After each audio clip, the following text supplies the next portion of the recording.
Hello and welcome to the Anna Asks podcast with me, your host, Anna Cusack. Today I am in conversation with Carly Grubb. Carly is a Queensland-based mum of three with a background as a teacher. She is founder of the juggernaut that is the Beyond Sleep Training Project Facebook group, and Little Sparklers, a charity whose vision is for a world in which families are truly supported to nurture their children day and night, building connected and resilient families. She is also host of the Beyond Sleep Training podcast. Welcome, Carly. Thank you so much for having me today, Anna. It is my pleasure. Before we start, I would like to acknowledge the country on which we are recording this podcast. I am here on a Awabakal country. And where are you, Carly? I'm on the beautiful Kalkadoon country up in northwest Queensland. And together we would like to acknowledge the traditional custodians of this land and pay respects to all elders past, present and emerging, and extend that respect to all Aboriginal, Torres Strait Islander and First Nations people who may be listening. Carly's work started small and grew big. Before we get into that, I would like to flag that this episode is not necessarily going to be about the ins and outs of sleep training and the alternatives to that, but it is more going to be about the interaction of sleep training and culture within the Western sort of colonised world, including Australia where we are. So would you like to give a bit more background to yourself, Carly?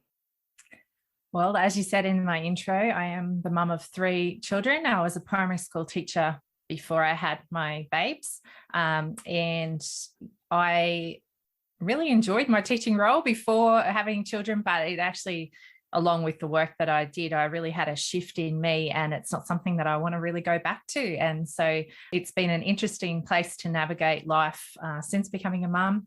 And a lot of what has led me down this path is to do with my very first baby. He was my little sparkler, which is where our charity gets its name. He was an extremely high needs baby, and not just in the way that your typical babe needs a lot from you. He was next level, and it really floored me. I was completely lost, and I do actually detail my experience with him in a lot of detail on our podcast. I think it's episode 2. So if people want more detail, they can go there. But basically, in a nutshell, we went the sleep training path because I was really desperate to get everything right, and he was so very wakeful that I really did fall hook, line and sinker for all of the sleep training culture around me, thinking that I must have been doing something wrong to have a baby behaving the way that he did. And I really had a strong distrust in myself and my baby at that time. And it led us down a very ugly path, which is what you would hear in that episode. But ultimately, we came out the other side and found our way back to each other. And I survived his babyhood through nurturing him day and night, through all of his intensity.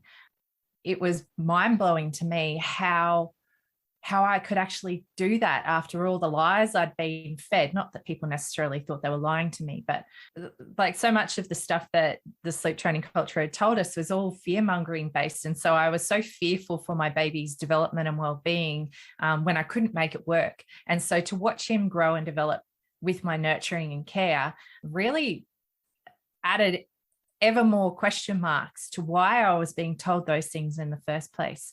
And so when I had my second and my third baby, I was able to further affirm that nurturing care day and night has no negative connotations for your child whatsoever. And in fact, I could see that there was actually huge benefits to having been responsive with them. The Beyond Sleep Training Project was meant to be small and it was meant to help me write a book because I, at the time, felt very isolated in my experience as someone who was doing life without sleep training. And so I wanted to connect with other families who worked things out their way to write a book so that maybe other people who were feeling a bit lonely would have a better picture in their head for some options they might like to consider. And so I thought I would be having a small group of people to help me write that book. But yeah, it kind of grew. And so that's where we poured all our energy in. And that book never actually happened in the end, the collection of tales. But that's actually what I'm doing with the podcast now, because I find that's an even better platform that's available to me now to be able to share the stories in a really accessible format for people to make sure they get a really good idea of how real life can look if you go the path of not sleep training with your family. And there's over 160,000 parents who have joined you on that group to be part of that journey within their own homes too. I think that's a much bigger ripple than any book could have been at that point. I know, right? It's a huge credit to the actual community itself, because that's how it's blossomed. Like, it's the volunteers and the people in the group who actually make it what it is. And who knew? I certainly didn't know that there was such a vast need in the community, but we clearly tapped into something that had been hiding, I guess, just below the surface, and been rumbling away for years. And it's been a great way to make sure that those people who would like to move beyond sleep training with us can do so with confidence and resilience, because they know they have so many people behind them. Sleep training hasn't just come about in a vacuum. It hasn't just landed on us in 2021 out of nowhere. We're going to work through this chronologically over the next few questions. I was wondering, Carly, if you would be able to give us a little bit of historical context as to how we have reached a point now where sleep training is considered the norm, or the idea of babies sleeping independently and easily is the norm. Well, it kind of comes back to a real eroding of any reference point for what biological normal sleep looks like for infants and toddlers in the past. And so it actually goes back to about the 1800s. And it was when there was like a real rise in the cultural focus on medical expertise.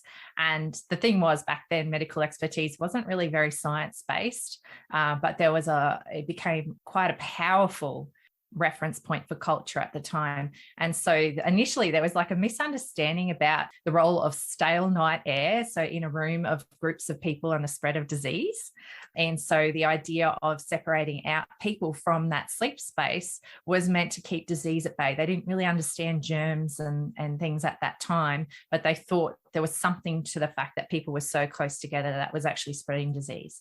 So that was one part that began the idea that having a baby away from you was somehow protective or good for them.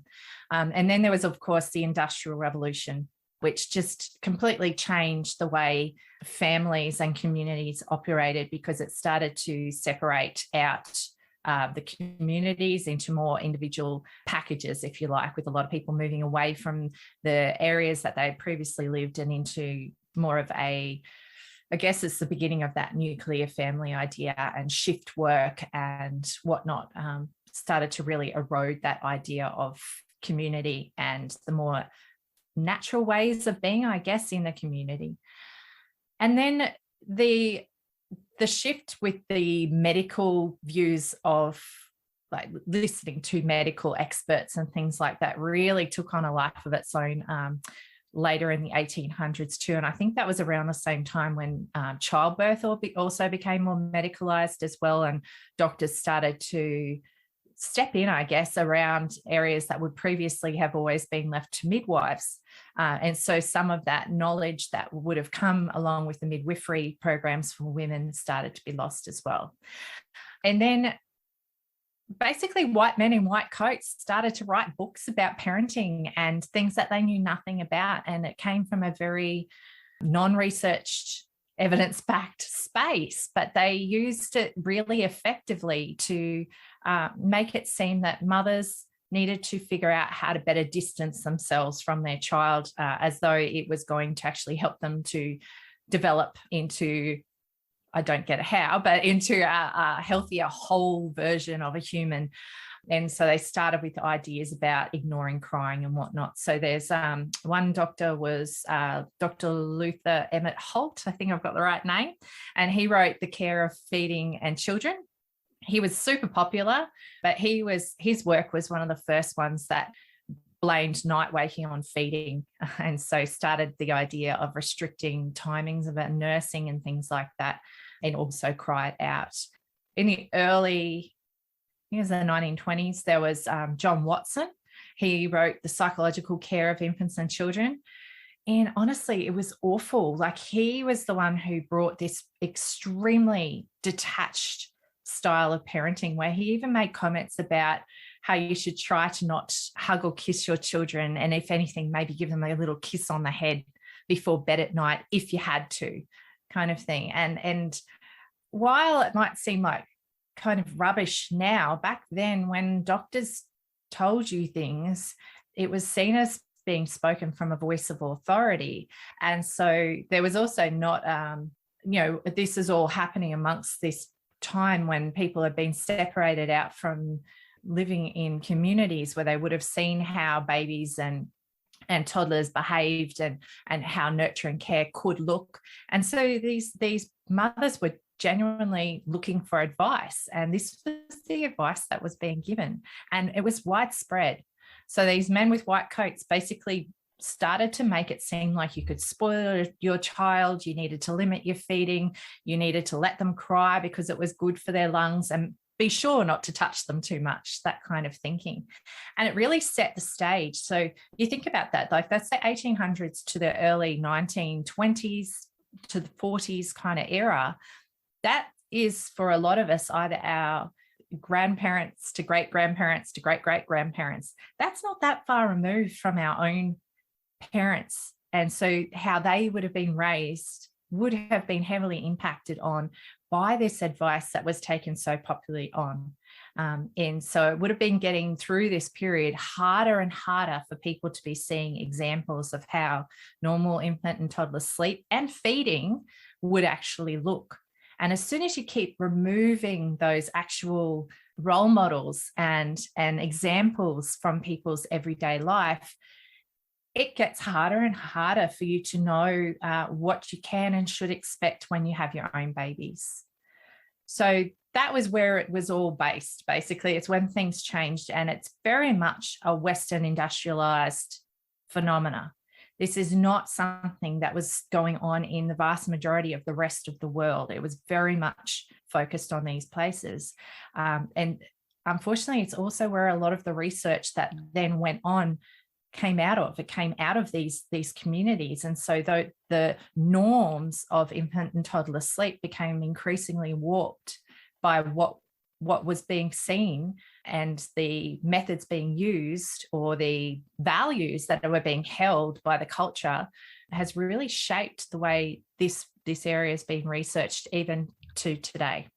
Such a good explanation. And you got up to the point of sort of 1920s to 1940s, but even 1950s throughout the UK, Truby King, Dr. Truby King, someone from New Zealand who was setting up. Ferber.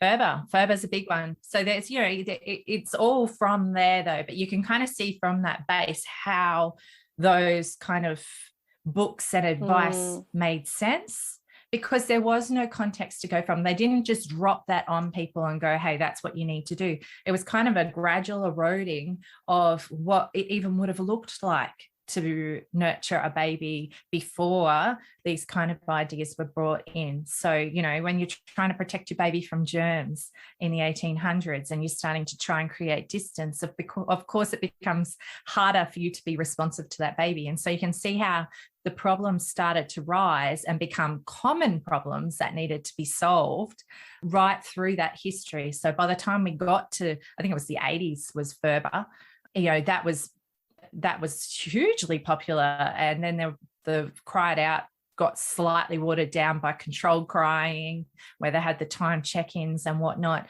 I think there was a book by Spock that was slightly more softened in that he was very keen for you to have interactions and warmth with your child, but he still had really strict timings and routines around when and what you should be doing for your child. And so it's just, it all feeds the beast. All of these narratives kind of came to a head, I guess, in the last 150 years. And it's been very hard for us in 2021 to really unpick and scratch that surface so that we can see what actually lies beneath and find our way back to our babies and to ourselves, because the undermining wasn't just around the baby.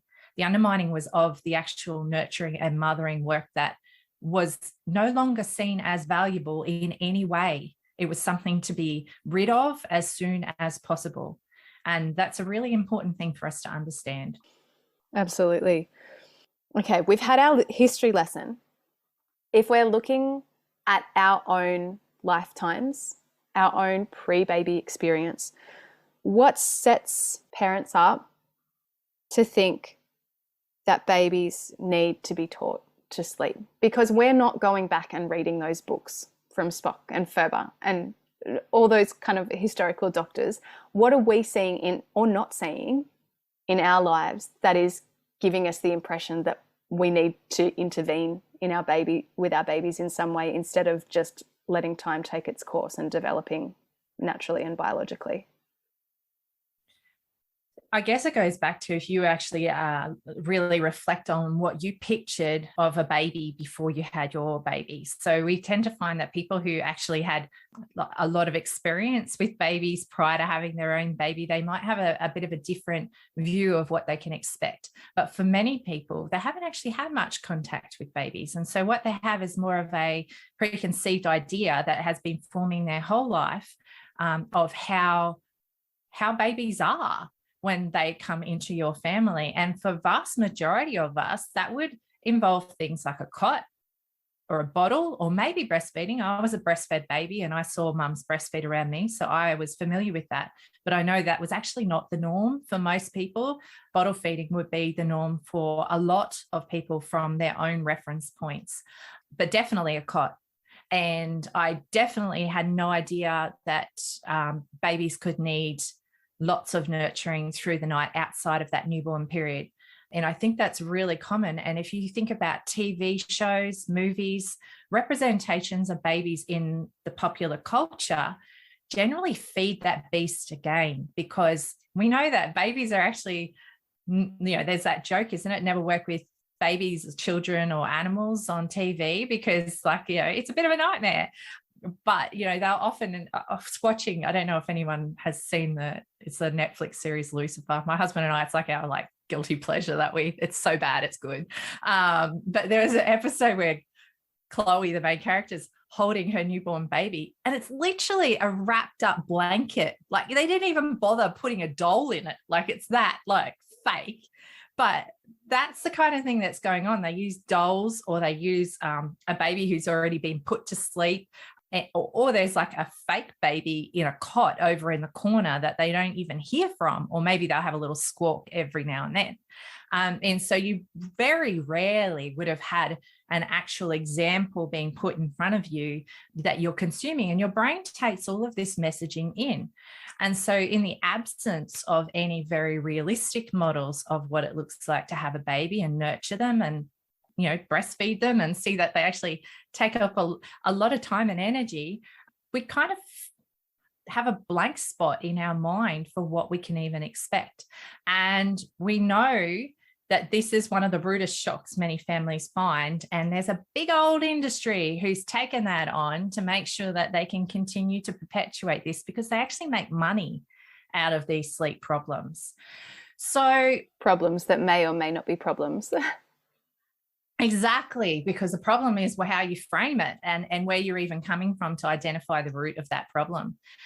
So, while we might not be reading Ferber anymore, there's plenty of books that have taken its place, and whichever one's the most popular one at the time will be doing the circles in mums groups and, baby shower gifts and things like that. And thankfully, there's some great alternatives also on the market now, but generally it comes at you from all angles. The rise of social media and influencers also plays a big part. I hear frequently from people about influencers being targeted through their DMs as the first mention of their, even being pregnant or welcoming their baby home, or if dare mention that they're tired, they'll get a flood of DMs offering their free services, to try and keep this beast moving. So it's very much infiltrated every part of our lives, whether we've actually heard of sleep training or not. It's actually, we have a lot of the preconceived ideas that lead us there already sitting on top of us before we even have our babies. Mm. Yeah, cot seems to be the most obvious kind of product. On top of cot, you've got Yep. mattress protector, sheets and bedding. You've got whatever wraps and things that they might need. Mobile, white noise machine, the little pad things to check that the baby's still breathing because you're apart from them, so you can't actually hear if they're breathing or not. Um, night lights, all of the things before you even get to the idea of engaging with a sleep training program. All of these things are already kind of on a conveyor belt for you. And as soon as those things are introduced and there is separation and there is therefore reduced access to the breast and supply suffers, and then there's bottles to fix that. And, there's so much that perhaps started with good intentions in the 1800s that has been totally hijacked by that capitalist model. Absolutely. And I think people don't understand that, that baby industry is a thing. Baby and industry are two words that go together, and you don't realize that. I don't think some people ever realize that, but you definitely don't realize that until you are having your own baby. That's right. And there's a lot of money to be made in this process. And the more fear you can generate, generally, the more money that gets spent, because when you keep it simple, you don't actually need all that much, especially in terms of all the gadgets and things like that. And a lot of the stuff, like you say, it was actually really well intentioned. Even a lot of the innovations that people have come up with, they've usually got some very genuine reasons behind it. But the fact remains that a lot of the time, what they're trying to do is to reduce the amount of human contact and human energy and nurturing that is required to help their baby out. So that, you can get those things that like flip on top of the baby that mimic a hand patting, or you can get things that like even swaddles. I'm not against all of this stuff, by the way, but it's just to understand where it's from. The whole idea of swaddling is to give baby that feeling of being held. There's another way to do that, and that's to actually hold them. But, it's this, like, if you unpick what they're there for, you can kind of understand what it's there to replace, or the idea of what it's meant to be replacing. And you can kind of question some of that. And while some of these things might still be supremely handy and needed in certain occasions, it doesn't mean that they are actually what I would call essential. But that's not how it's sold. So when people are setting up before they've had their baby, one of the things that happens is nesting, and you get this really strong urge. Not everybody, but a lot of people get the really strong urge to make room for this new person joining your family. And one of the things that people generally do when they're nesting in our culture is set up a separate nursery. And so a lot of money and time and energy goes into setting up this room, often so beautifully set up, with a beautiful breastfeeding chair, because you'll just be able to get up and nurse and put the child straight back into the cot, and it will fall asleep again, and you'll get to go back into your nice snuggly bed. And it really gives you the idea that your baby's meant to be separate from you. But we know that room sharing is supremely protective from SUDI and SIDS. It's one of the very easiest ways we can help reduce the risk of SIDS and SUDI is to have baby in the room with you for 6 to 12 months. But when you have already set yourself up this nursery, it really sets that expectation in your mind that it's got to be used.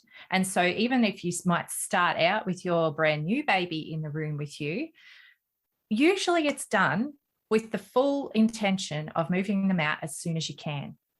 And that's actually when a lot of the sleep problems that people note arise, is when you're trying to actually tend to the nighttime needs of a child who you've now got next door to you, who's no longer in physiological contact with you, that you start to hear the urgency and the exhaustion really creeping in, wondering how on earth you're going to maintain or sustain the kind of nurturing that's being required of you. And once again, that's where the industry steps in, because they have lots of ideas about how they can fix that for you. So it's all a bit of a spiral, and there's a lot that goes into it. We know that it's deeply ingrained too, because even services that don't technically take money from you also follow a lot of the advice that leads people down this path. And that can be, through child health services and GPs. We hear frequently pediatricians, particularly ones from the United States. They're all still deeply entrenched in this culture of valuing independent sleep and treating anything that doesn't fit with that ideal as problematic and something to be fixed. So yeah, there's lots of layers to unpick, really.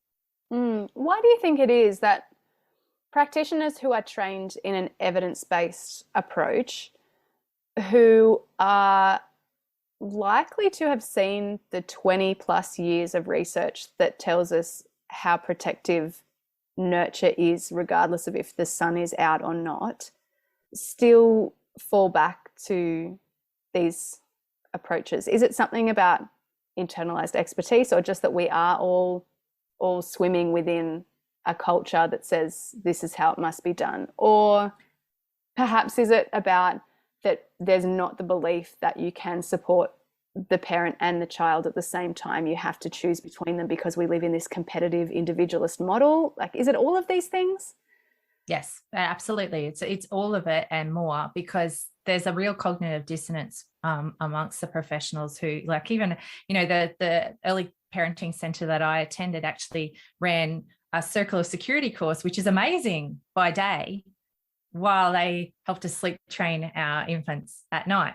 And the mismatch between those two things is enormous. But because they're done together, unless you are in the headspace to try and unpick that, you can't actually see how badly mismatched they are. And if anything, it kind of fuels the thinking this must be okay, because, if this fits with this particular circle of security model, then, oh, well, it must be responsive. That's something that's happened over time, is like these facilities, like you'll hear older mums will talk about how if you went and saw your health nurse when they had their babies, controlled crying was the thing. Whereas now the health services will tell you, oh, actually, generally, not all, but generally they'll say, oh, no, we don't do controlled crying. We do responsive settling. And responsive settling is kind of the response that I see, that they can tell that there is a bit of a problem going on here, but they're not willing to completely move away from that behaviorist model. They're just going to try and gentle it down a little bit. And so it's kind of like another chip in the cried out layer. So cried out would be, the extreme extinction end. Then there was controlled crying that tried to soften that a little bit. And responsive settling is kind of trying to do the same thing, but still sitting on that behaviorist spectrum, I guess you'd say. And what it's doing is still placing boundaries around responsivity. It's still following the idea that feeding to sleep and whatnot is a bad habit that needs to be broken, because it relies on a feed, play, sleep model. It still relies on the idea that infants should be able to self-settle, and if you teach them how to self-settle, they will sleep better. It still values independent sleep in a cot away from the caregiver. And so with that basis, while there might be more response allowed in it, it's not actually responsive nurturing care at all, because there's way too many hurdles to jump. And still with that very base level misunderstanding about what our babies actually need from their parent during the night. And so for me, I feel like that you can see there's chinks in the armor all the way down through these services, but they're just not quite there yet. And it's something that we're little sparklers are really working on, because I guess it's also to do with the fact they've got to do something with all these people who are presenting with problems to them, because families do need help and support. And there is a huge need in the community for these services. Many of them have wait lists. It's that bad.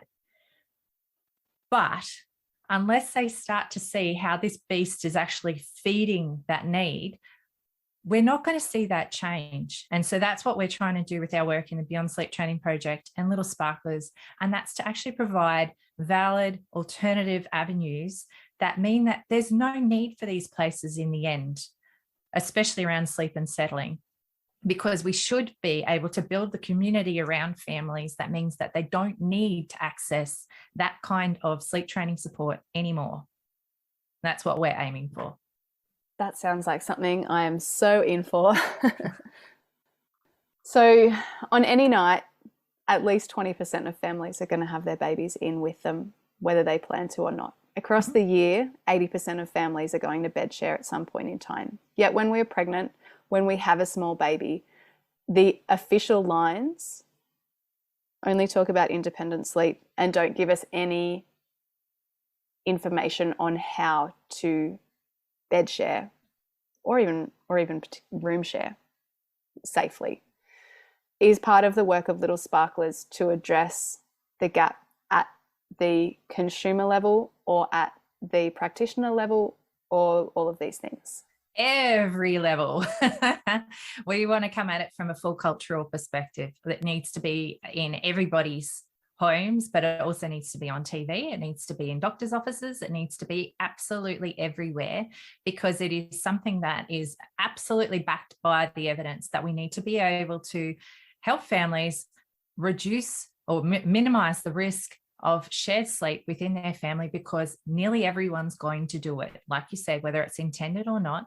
And there's really, really simple measures that can be put in place to reduce that risk for any family who finds themselves in that position. And our recommendation is that for every family with an infant needs to have a safely prepared surface for those occasions when they are simply not going to be able to stay awake with their baby, because otherwise people are going to do it in unsafe locations like couches, sofas, nursing chairs, because it's physically impossible to stay awake for all of those occasions, whether you want to or not.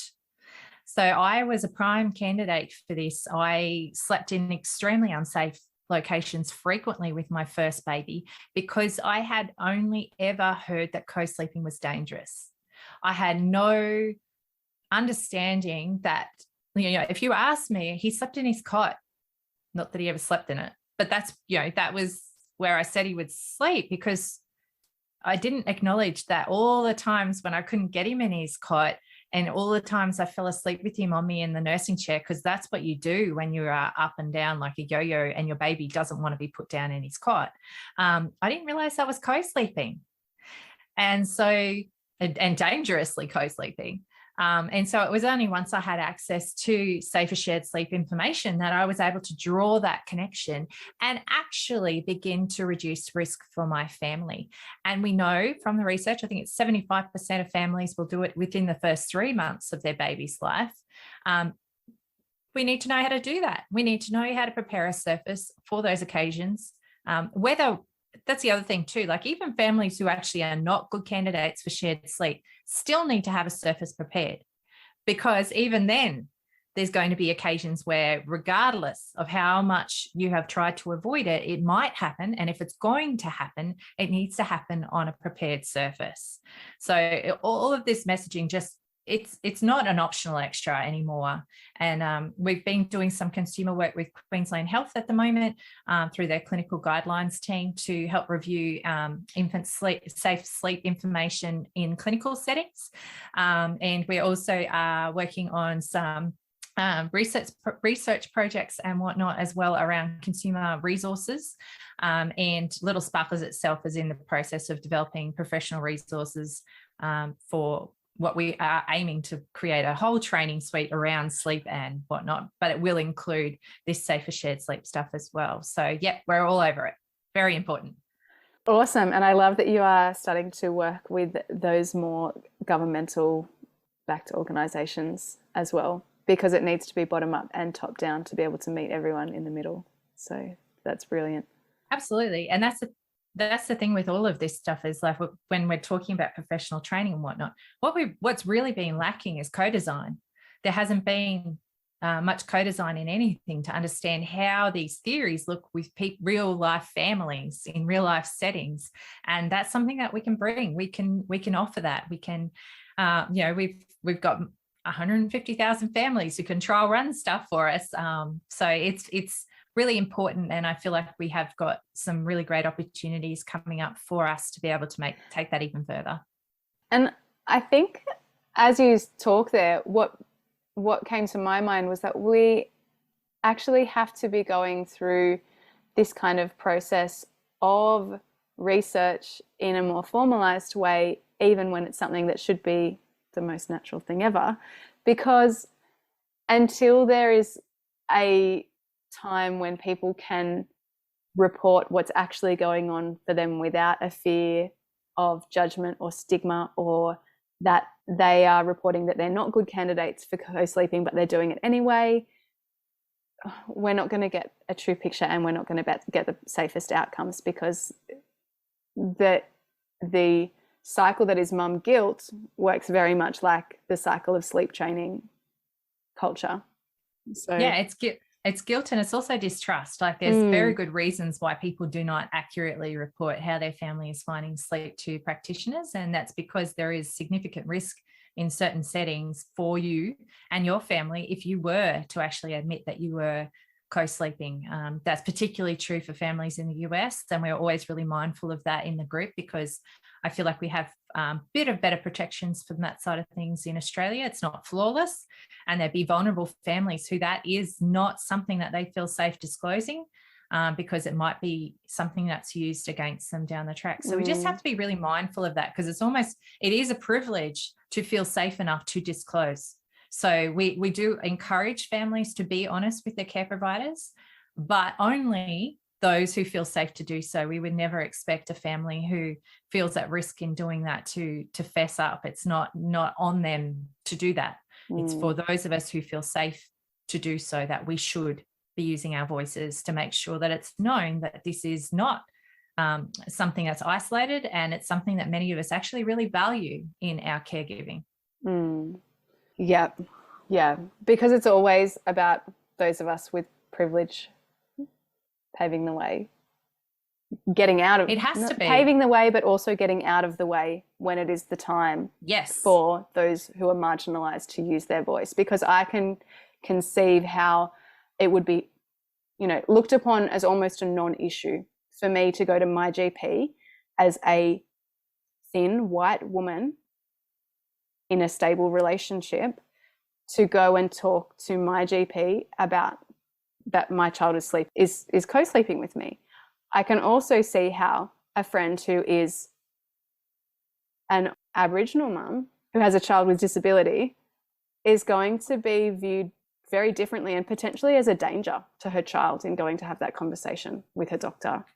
Yep. It's something that we have to acknowledge, and that's why this work is actually really important in general. So while it might be, our mouths that are doing a lot of the talking and getting the word out there that this is something that needs to shift, what we actually really need to be focusing on too is to make sure that there's always that cultural safety that's built into the work we're doing, to make sure that the benefits that come from any of this stuff are felt across all cultural groups in society, and including vulnerable groups like people with disabilities and whatnot as well, because they are not always in a position to do this kind of fight back. That is what we're actually doing at the moment. So yeah, we're pretty but often mindful the people of that. who need it most, who need that support. Oh my gosh, absolutely. Well, you look at the SUDI and SIDS rates and things like that, and they're much higher in these vulnerable communities of people, and so there's actual genuine urgency in improving this kind of information for them. But I see our role as being improving the attitudes by society in general around these practices, to make sure that they're not necessarily coming straight at them with a negative connotation when they hear these words in the first place. So there's lots of angles to look at it. I would definitely never say that we have it all covered, but we are certainly trying to be as mindful as we can to make sure that the work we're doing is not just for the privileged few who can feel safe in speaking up in these spaces. Wonderful. Where can we find you and your work, Carly? I'm in a few places, but so if you're a person listening along and you'd like support for your family, or if you're a professional and are curious about how we operate our peer support group, the Beyond Sleep Training Project is on Facebook. Just make sure you answer your join questions, and our volunteers will have you in the group before too long. We also have got public pages for the Beyond Sleep Training Project on Facebook and Instagram to help fill up your feed with useful information. And Little Sparklers has a Facebook as well. I run the Beyond Sleep Training podcast, which we put full episode transcripts and also fully captioned YouTube videos, as well as the listening platforms, to try and make it as accessible as possible to people. That's on all your favorite listening apps and on our Little Sparklers website. So if you're looking for me in particular, you can find me on LinkedIn. That's pretty much my main place at the moment if you want just me. But I am around the traps, and the volunteers always know how to find me if you are wanting to contact me more directly. And there's contact forms on our website as well.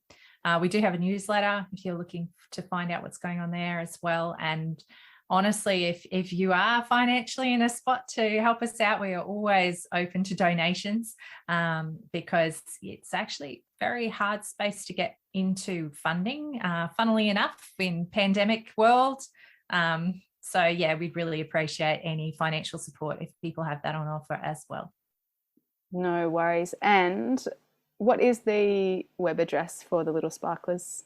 www.littlesparklers.org.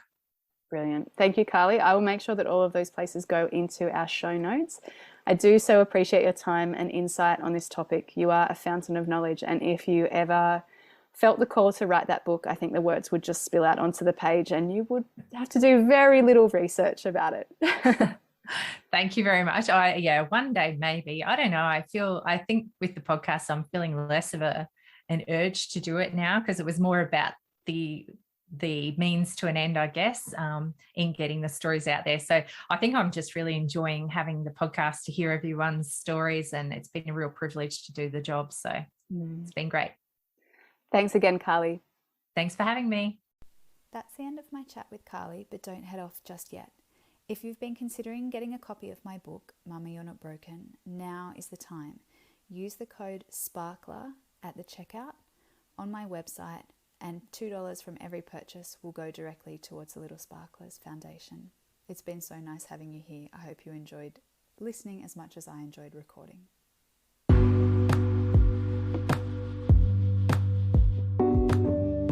Thanks for listening to this episode of Anna Asks.